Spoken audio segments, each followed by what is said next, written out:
Okay, girls and guys, I'm back. And now I'm all prepared for number 8 question. Top 5 decks on your wish list now. And I thought it really depends on my budget because I have one list that is, let's say, reasonable and one list that is absolutely not reasonable. And I will mix both these lists, if you let me. So, definitely, as I said, the Line Strider Tarot, the ultimate white deck. I was also thinking about Hermetic Tarot deck because it's absolutely special with all those black and white graphics and the names of the cards. I love the names in this deck. But I'm I have this, I'm not so very sure because I'm afraid, I don't feel it, but I'm afraid it's going to be cold, that it's not going to speak to me, that it's, as the name says, hermetic, but not in the way you think about when you think about tarot, but in a more general way, hermetic and cold and unapproachable, I would say. I was thinking about Golden Tarot of Botticelli, but I'm just not sure. Do I really like and do I really need the deck that is based on existing artworks? I think I was very much drawn to Byzantine Tarot that I bought recently. And as beautiful as it is, it's wonderful. It's so hard to read for me. It's demanding, and the the burden of the art, of the whole culture standing behind the depictions is almost too heavy to read fluently, I would say. So I'm not sure about this deck. Dreaming Way Tarot is a very promising, I would say, deck, and I'm thinking about this. I also have Dreams of Gaia on my wish list, but I'm not very sure. The same thing as with Botticelli is with Golden Tarot of Klimt. Um, what I find also very attractive about those decks is the golden thing. So they have golden parts. Cosmic Tarot deck. Oh, it's available again. Great. So perhaps this one. Um, I'm very drawn to Japaridze Tarot, but I'm afraid again it's gonna be too difficult to read. What else? There are many, many more. It's gonna be a long one, so brace yourself. What do I have here? Rosetta Tarot, Tabula Mundi, the Chamonix Tarot, and these are definitely from the wild list, the list that is not reasonable. Devas of Creation, Ashera Tarot, Shining Tribe is something I would very much like to have. Very, very much. What else do we have here? I also have some oracles on my list, but that's another story. Chakra Wisdom. I was thinking about the Wildwood Tarot, but after I cut my Druidcraft Tarot deck, I'm so happy with it, with this new size of cards, that I would rather buy another one and do it the better way. Perhaps I should do a video about trimming the cards because I have some very inspiring insights after I did this. Okay. Dreamtime reading cards, but again, it's not tarot, but I very like I very much like the style of the author. It's Laura Bowen. Seawater reading cards, the same thing, the same author. But going back to tarot, what do I have here? Of course, Anna K Tarot is also on my list, but again, it's one of the decks that I think I perhaps should have, but for some reason, when I'm doing the shopping, I never put it in my basket. So perhaps there will come a day when I do it.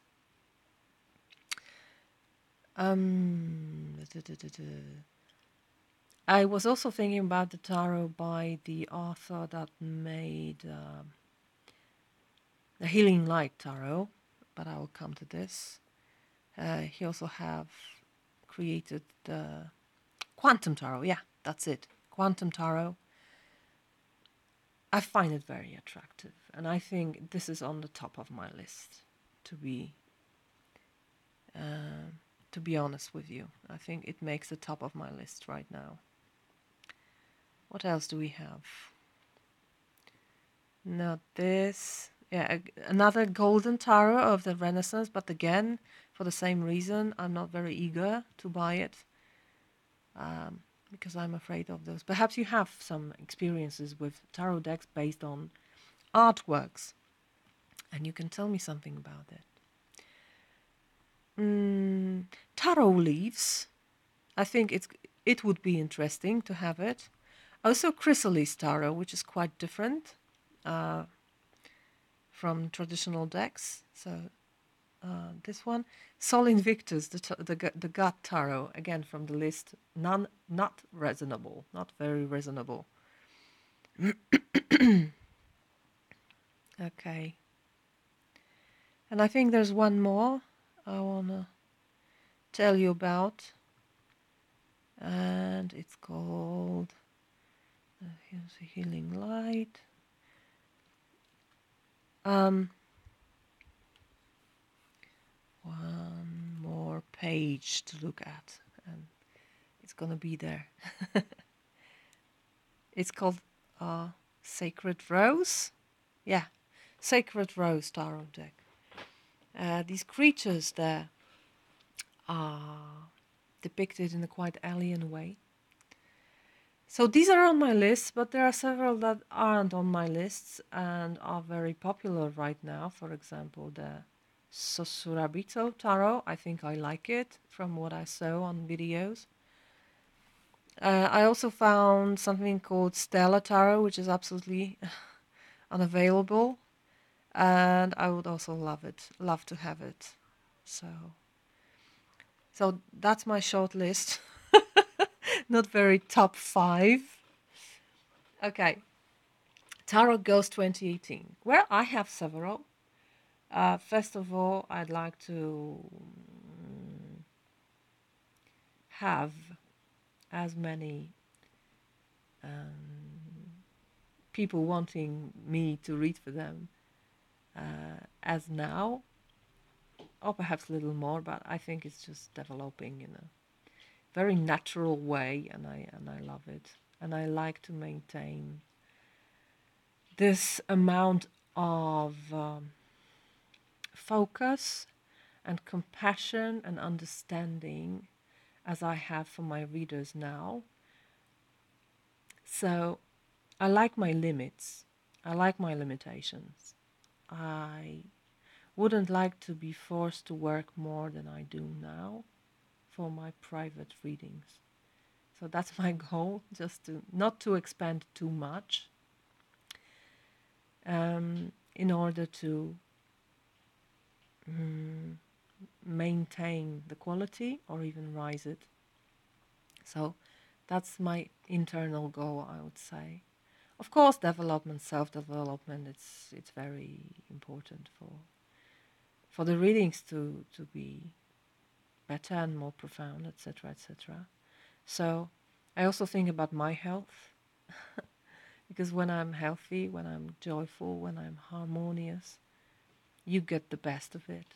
And that's also a tarot goal. So my life and tarot are very much connected right now. But externally, when I think it about it as something that I give to the world. Of course, I think about expanding this English speaking channel, um, which isn't very easy because when I do readings, monthly readings, I have to do 24 of them, not the usual 12.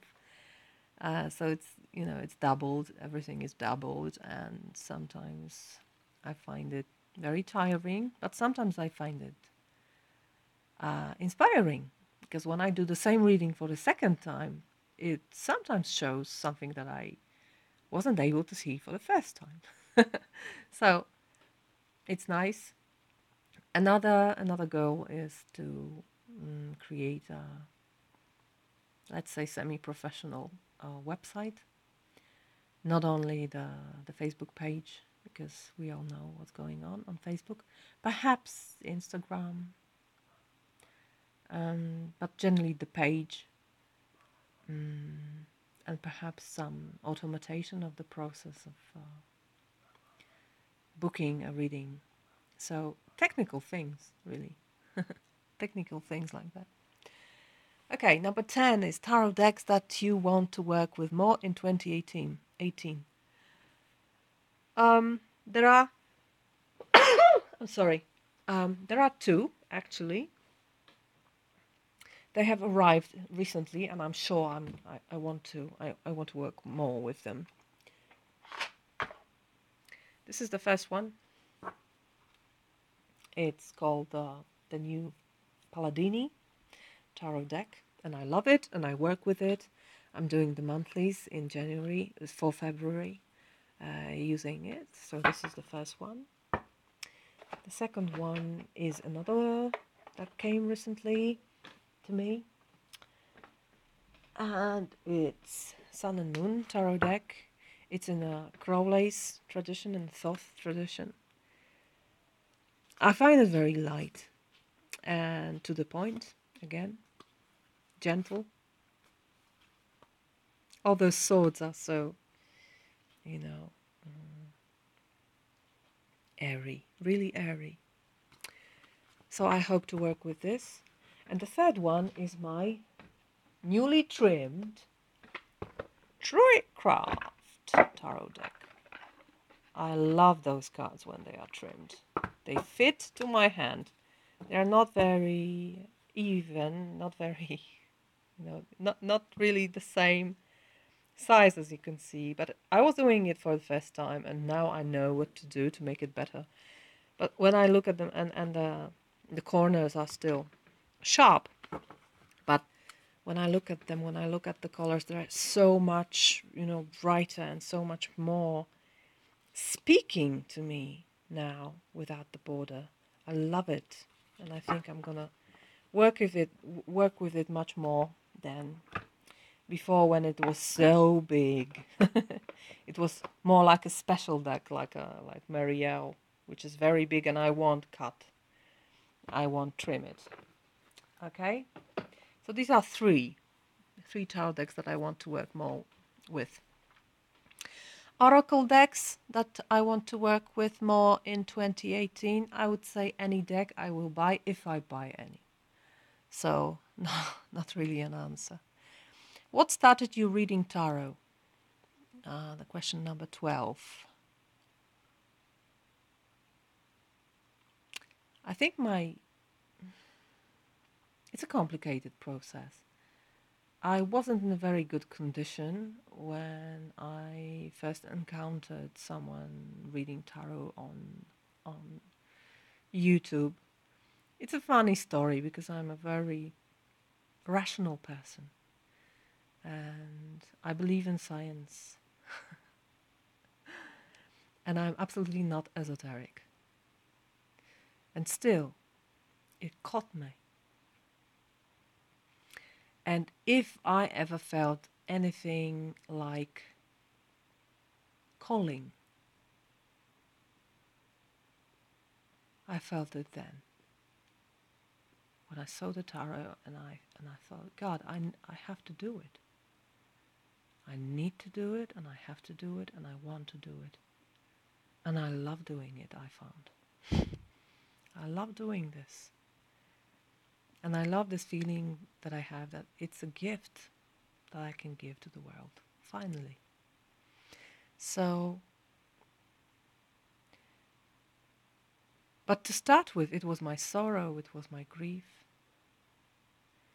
it was my anxiety that contacted me with the tarot as a tool of um, I won't say divination, because it's not that. Something that really helped me through and is helping me now and is guiding me. And I'm so thankful for it. Why did you continue to read? Why would I stop? Is the answer. Number 13. What was your best, worst, memorable tarot moment for 2018? For example, what was there a message you were shocked to get or give, or theme you kept getting? A deck that surprised you, or a reading that stuck with you? There are many, many moments like that for me. For example, when I ask what's the source of my music block, because I used to play the guitar and I used to compose and I used to sing a lot, and I'm not doing it now. It's more than a year that I stopped. And the precision of the answer was just stunning for me. And the wisdom of tarot that showed me precisely what's the point, what's the problem in this, what's my blockage. And it anytime, because I sometimes ask, is it because it's still with me, the block, and I ask, is it still this? And the answer is always the same, yes, this is it. But I'm going to show you from a different side. I'm going to show you a different facet of it, but it's still this. I had several readings for people that made me cry because I felt their joy. I felt the joy they felt when the cards occurred. It was just so touching. It was so moving. It was so wonderful. That the moments that I felt absolutely connected and happy for them.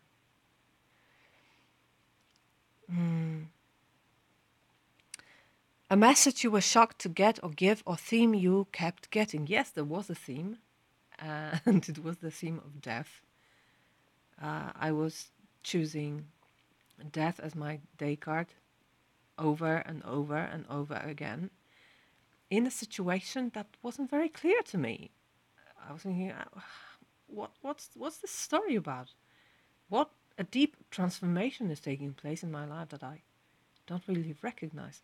And finally, after I chose death for several times, it finally got to me that I was in the process of deep change. And it was change for the better, and perhaps that's why I didn't recognize death as change, because I was thinking about new beginnings. Hello. But this card showed me that I was not only gaining, I was so focused on gains, on the new beginnings, but I was also losing something. And this card wanted to show me this. And it showed me. And I appreciated this. Okay. Share your favorite divination tool aside from tarot. I'm not even sure that tarot is my divination tool, so I don't know. I don't know what to say. And I don't know if yoga can be a divination tool or meditation can be a divination tool, but I do both.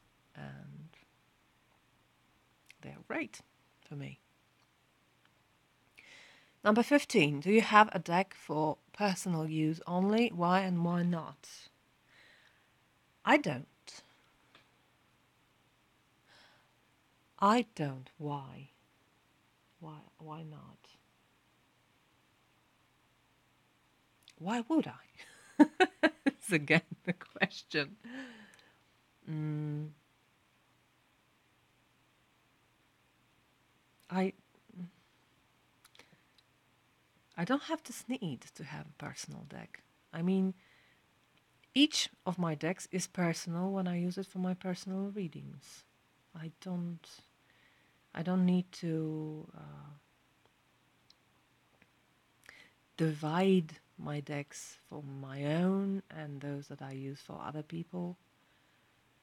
I still I can use the same deck for both purposes, and I don't think I share any of my personal energy that is for me with my personal energy that is for other people. I don't think decks work like this, so I don't need a personal deck.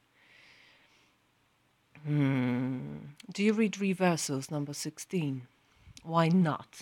Because I don't. Um, well, I used to. I would say I was trying, but um, in a way, I found it more confusing than helping. And finally, I realized that I don't need to use reversals to read reversals. I don't know if you understand me. I don't need to put reverse card in the deck in order to find it blocked or reversed meaning in the reading.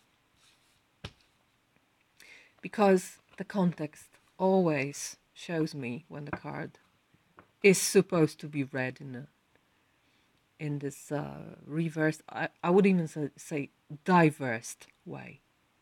So I just keep in mind that each card has, as someone said, an edge to it, or just the second side, the light side, the dark side, whatever you call it. It's always in harmony. There's always this and that, the yin and yang about the card. And I just keep it in mind, and that's quite enough for me.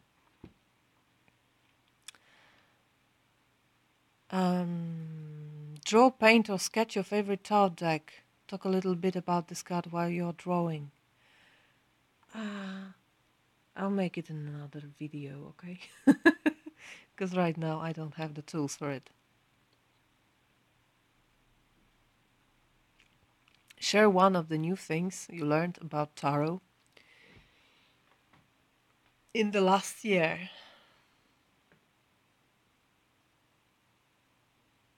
I don't know what to say. I learned so many things. I have no idea what to say. Perhaps,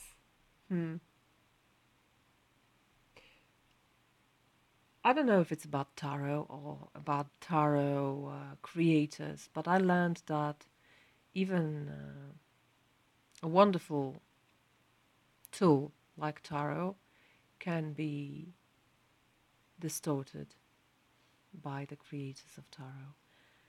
I was given a deck. And I truly don't know what to say, what to do with it. It looks like that. It's I think it's a Polish edition. I won't talk about the authors. And I know they created something absolutely new, but I find it so misplaced. I find it so distorting the very idea behind tarot that for me it's an example what not to do when you want to create your own deck. So yeah, you can you can totally fuck up the idea of tarot. That's my lesson about tarot. I don't know even if it's tarot anymore. Perhaps it's not. Perhaps it's something different. But I'm even afraid to try to read with these cards because the meanings are altered and they are sometimes they are quite ridiculous in this deck. Okay, but just let's leave it. Share which tarot deck out there gives you the heebie-jeebies. I don't even know what heebie-jeebies are, so I won't answer this question, sorry. Share one tarot myth you used to believe and why you stopped believing it. I don't believe in any myths about tarot. And that's the rational part of me, still present here. I never had anything like this. I never had any myths that I was that were guiding me in tarot. I think tarot is just a tool, and it's a wonderful tool, but still, I have no such thing. Yeah, I have no such thing. Of course, I had my just flash thoughts like, oh, and what if there's something about those stories that the tarot can make you open to some strange creatures, deities, demons, etc., etc. But it was just, the flash of my mind, and I never believed in this, and I still don't. So, yeah.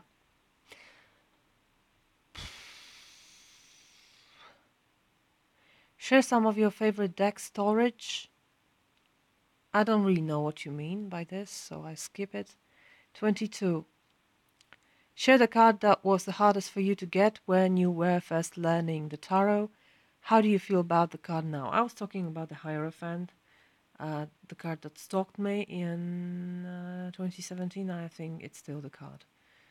And it's just getting wider and wider. So perhaps the way to cope with the Hierophant is to restrict it, like it is restricting. I'm very curious how will it play with me when I finally get my modern spellcaster star deck, because the Hierophant there is absolutely special thing. It has this blank face, and as far as I know, he's quite connected with something very cruel, and I'm really interested how does it go, how does it gonna work? No, how is it gonna work? How's it gonna work with me?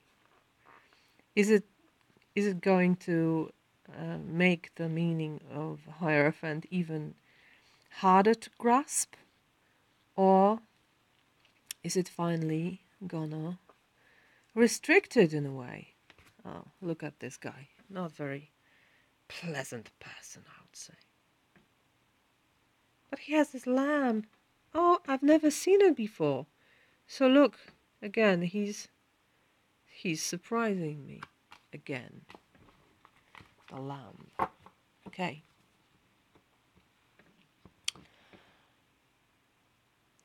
Share a tarot deck that you just had to break up with. It no longer resonates with you. Again, I was talking about this previously in the first part. There was a moment when I lost contact with this. Well, it's not that profound that it used to be, and I needed to let the Fountain Tarot deck. I needed to let it rest for a while because I think it's tired. It's not that I lost connection with it. I think it's just tired. The cards are tired in some way. So perhaps I should put it under the light of the sun when it comes back to the place where I live. It's still quite dark here where I live. 24. You know what? I'll leave the rest of it. It's 24 till 31, so 8 more. And I will leave them to tomorrow, because now I feel quite exhausted with my throat. I think I'm gonna be ill, so I don't want to force myself to speak when it's painful. So thank you for your time. I hope you enjoyed my little tarot ramble. Is the word? Is that the word? The speech about tarot and different facets. And of course, if you liked it, give me a thumb up and subscribe. I invite you to do it. You don't have to click the bell. I don't think you need to receive notifications anytime I post something. I think it's quite annoying. I don't do it myself, so I will never recommend it to you. I think when you want to find me, you will just find me on the list when you subscribe. And thank you again. Thank you for your time. And have a nice day or night. Bye bye.